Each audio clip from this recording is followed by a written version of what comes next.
there was a period of time in my life where I think that everything felt freeing for me because I literally surrendered to the universe. When I lived in Australia for 5 months, I moved to Indonesia for a month and lived literally in the middle of the jungle. I'm talking like I did not own a pair of shoes. There was no like physical home over top of my head. It was an elevated bed off of the floor in the middle of the mountains in the jungle. And I really chose to dedicate that time to tuning into myself so deeply to try and understand mostly what my feminine essence was.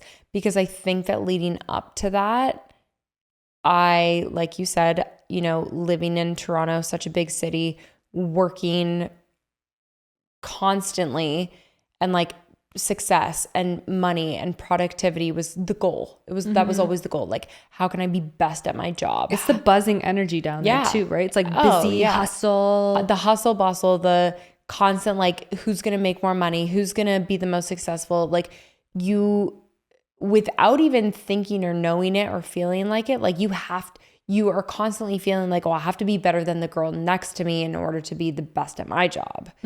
And so when I completely extracted myself from that and went to the polar opposite environment and lived in the middle of the jungle, and it was 500 degrees, it felt like every day. So I was in, you know, little to no clothing. Not that that's a factor, but it was a little bit in terms of like me tuning into my femininity because my body was very much involved in that process.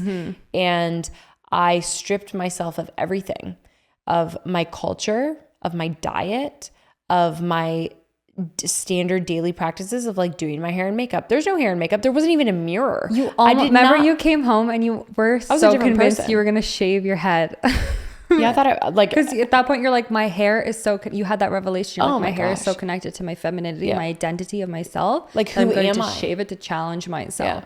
But then, you know, it's just as quick as an instance of coming back into a cultural position where instantly that's something that's valued and rewarded. And I felt like I couldn't. Yeah. So I think that having that time to be so free and liberated to experience and feel anything I wanted to without having a single iota of connection to my visual appearance.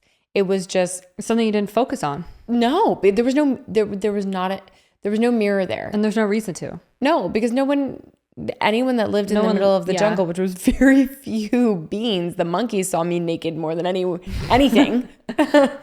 But it was a very liberating experience, and it was a very moving experience in terms of like reconnecting with my deepest parts of myself. And it was not until I was able to experience that that I came home and realized my value, if that makes sense, as a woman in a whole new way, because how I placed my value on myself prior to that experience was probably very much physical, very much visual, very much like a more tangible thing.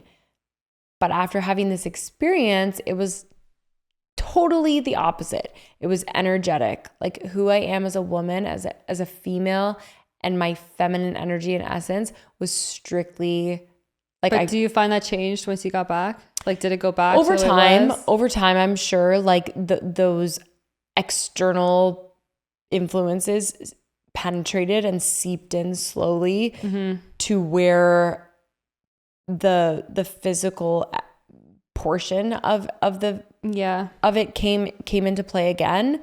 Absolutely. But I think what it did is that it laid these small bricks within my own foundation of myself that have never left. So even though I've had the experiences of definitely things being more physical, and I'm sure that every woman can relate to this, like relating to the fact that you feel so much, especially in today's day and age. I mean, what do we see every time we're scrolling on our phone? Every time we're researching something, is how do people look?